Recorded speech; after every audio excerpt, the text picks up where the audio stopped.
This is it. The supposedly greatest species of all, built for endurance, intelligent, strong. That was what they told us, a worthy opponent. They were all wrong against our mighty armada. Their ships were but a nuisance. Their soldiers were nothing but flies to our superior soldiers able to cut them in droves. We thought we had found them, as species finally worth conquering, and yet again and again they disappoint us. We came to a galaxy of weakness. Every single world and its people now are a part of our empire. They lay on their knees as slaves. They called upon allies. They made a coalition to fight against our might. They failed. Every single one of them talked about a superior species that they are sure to win against us. They talked of their intelligence and thirst for war and conquest, and yet known to be the most peaceful. They say they are predator, yet they feel empathy. How could a contradicting species even came to be? We had to find out. It took us a long time and more than 100 planets and species enslaved before we came upon our long-awaited enemy. Their craft were blocky, filled with whatever kind of weapon one could muster. I could see battle scars on the hulls. Humanity is not foreign to war. We attacked first, determined to see the prowess of humanity. We were immediately disappointed as their weapons were unable to penetrate even our shields. A shame. If they just had a bit more on the technological side, I was sure they would put up an even fight. We routed them and we were orbiting the planet they were defending, and we found the populace to be hostile and fought with bravery. But we were far more technologically advanced than them. It was not easy, but not hard either. This cycle continued for a few years. We fought their rout and we conquered the planet. That was until the next battle. The battle started, but rather than commit to the battle, they simply unloaded ammunition then left. A weird movement.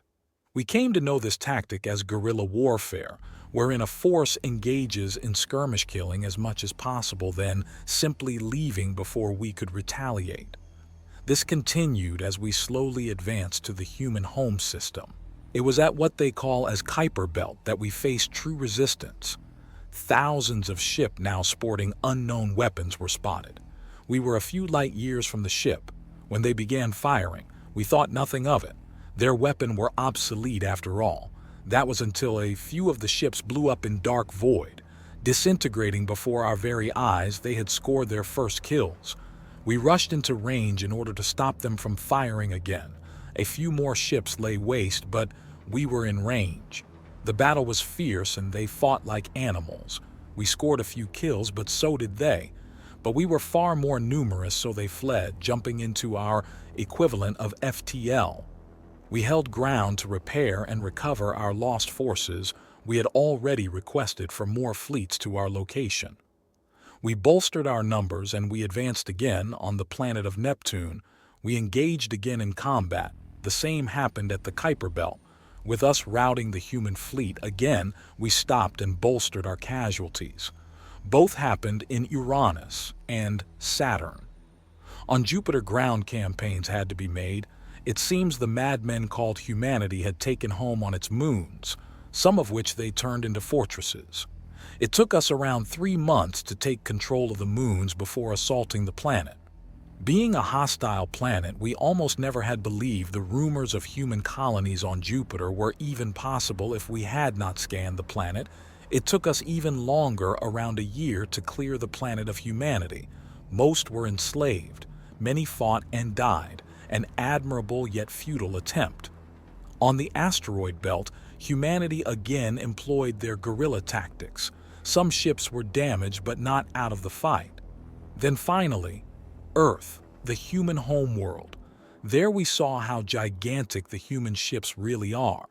Thousands upon thousands of ships were blocking the planet, covering it like a big screen. We were now excited. A species will defend their homeworld fiercely. This we knew. It was about to be a good fight.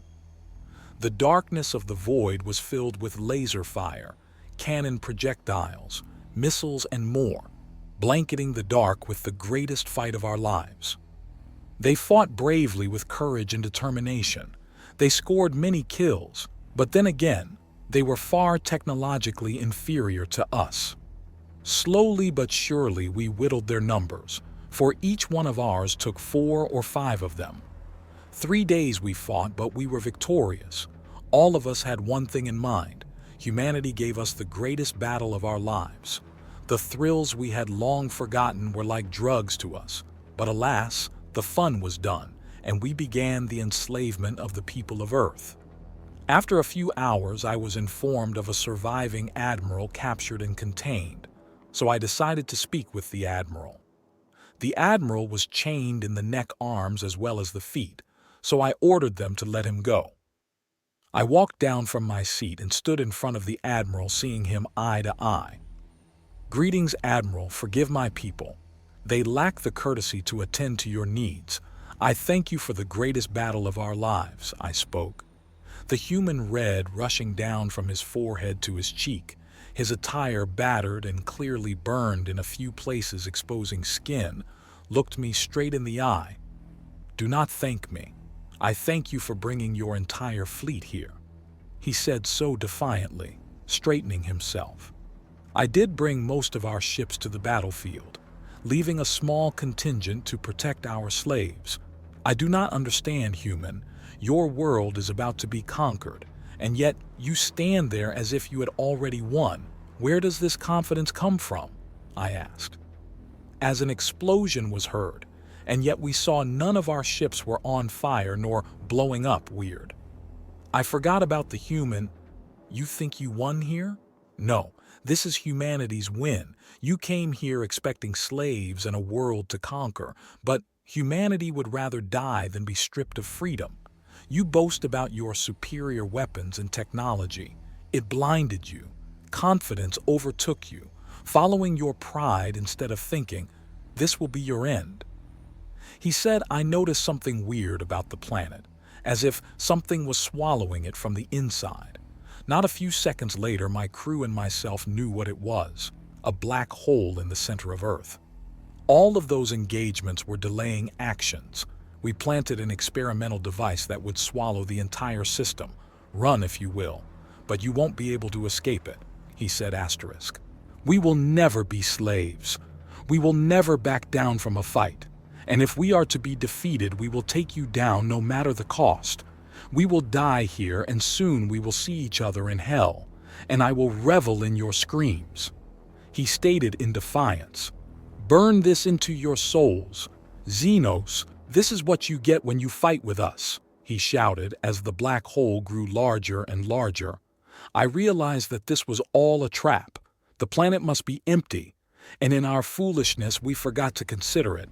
It was the last thing I heard as my ship was swallowed by the black hole.